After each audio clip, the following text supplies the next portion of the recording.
gara-gara itu lockdown.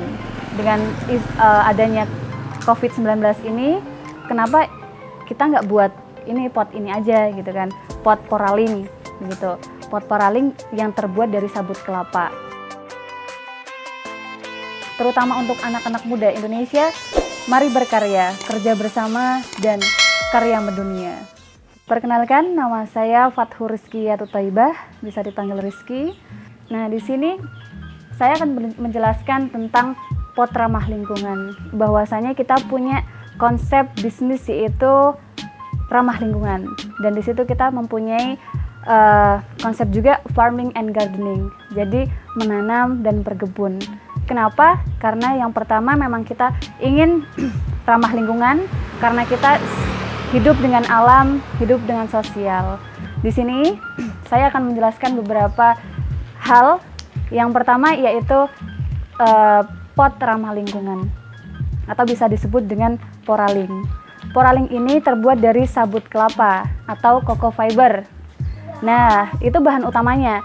Selain bahan cocoa fiber itu sendiri, untuk perakitnya itu yaitu kita menggunakan streamin. Nah, di sini kita punya beberapa macam.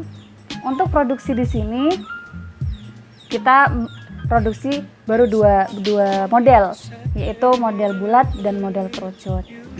Bagi teman-teman semuanya bahwa berkebun itu sangat mengasihkan. Dalam artian ketika kalian sudah mencintai tentang tanaman, bunga, dan itu pasti kalian sudah akan merasakan khasiat dari berkebun tersebut. Nah, solusinya kita menggunakan ramah lingkungan ini agar kita hidup di dunia ini karena berdampingan dengan alam. Kemudian Poraling ini, pot ramah lingkungan ini terbuat dari sabut kelapa. Sabut kelapa ini kita ambil juga dari tetangga. Jadi kita sama-sama bermitra. Dalam artian kita membuat sebuah usaha dan kita bermitra dengan tetangga yang masih satu desa begitu. Untuk perlengkap, untuk bahan-bahannya sangat simpel, yaitu sabut kelapa dan streamin saja. Sabut kelapa, Poraling ini sangat simpel untuk dibuatnya. Pertama, kita membuat kerangkanya terlebih dahulu. Kerangkanya itu sebuah streamin itu masih gelundungan streamin. Kemudian kita potong, terus kita rangka menjadi seperti ini. Ini masih kerangka. Jadi kita kait satu persatu kawat dari nol sampai berbentuk seperti ini.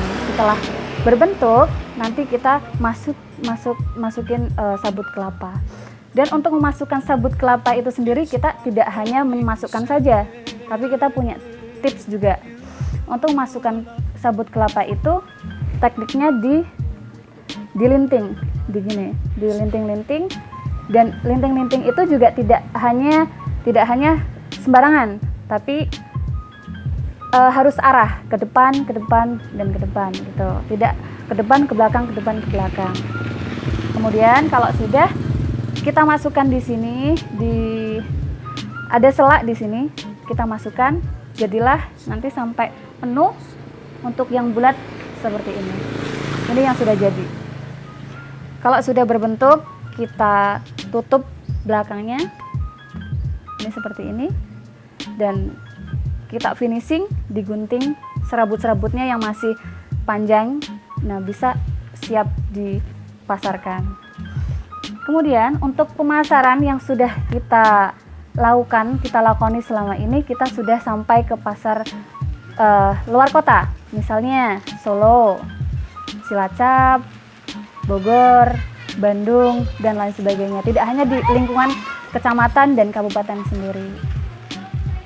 Biasanya pemasaran ini kita requestnya itu dari rumah sakit.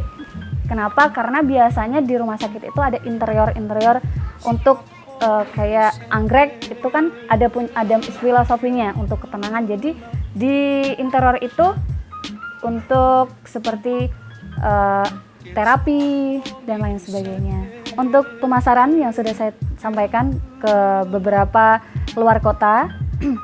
Nah, untuk pemasaran itu sendiri kita ada beberapa Pemasaran, ada beberapa tips pemasaran, yaitu satu, menggunakan reseller.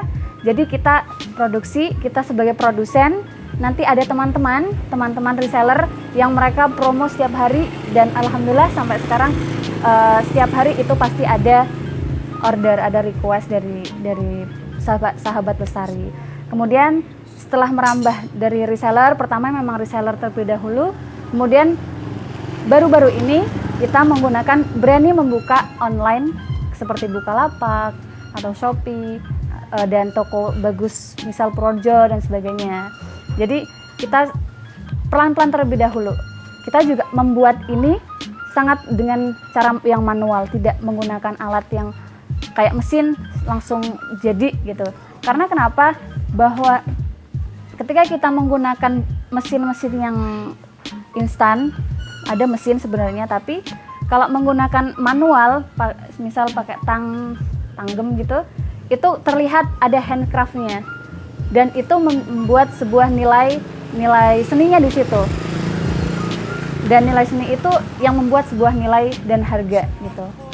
Dan untuk sahabat-sahabat lestari semuanya, bisa kiranya ingin mencari informasi atau ingin belajar tentang cara membuat poraling dan merawat anggrek, bisa bergabung dengan kita.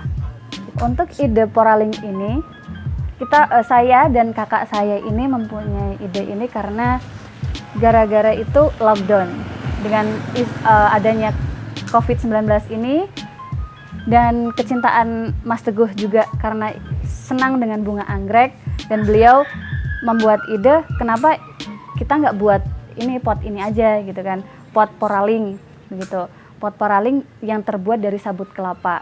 Nah, setelah kita berkolaborasi, kita ngobrol bagaimana baiknya, barulah ada teman yang masuk ingin memesan karena sudah melihat display di rumah Mas Teguh seperti itu.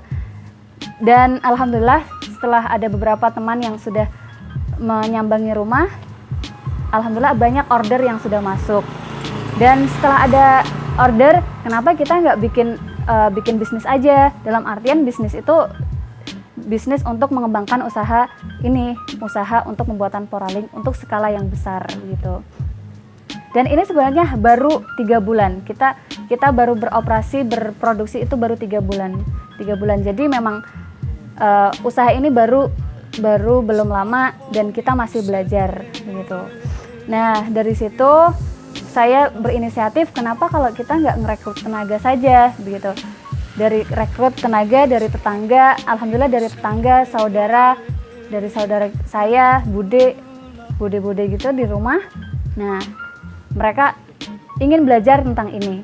Jadi bawalah streaming ini dan sabut kelapa di sini. Jadi di sini itu rumah produksi untuk poraling ini.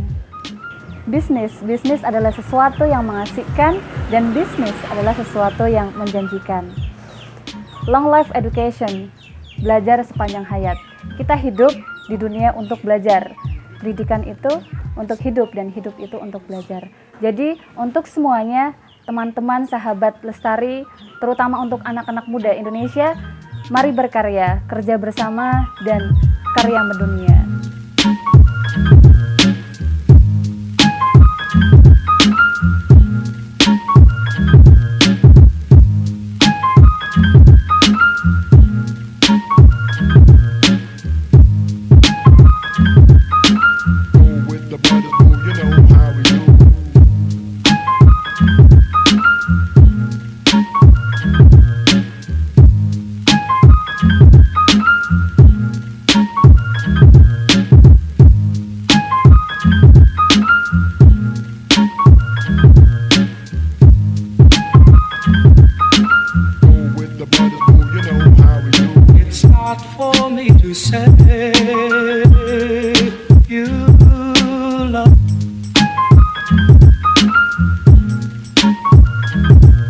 It's hard for me to say you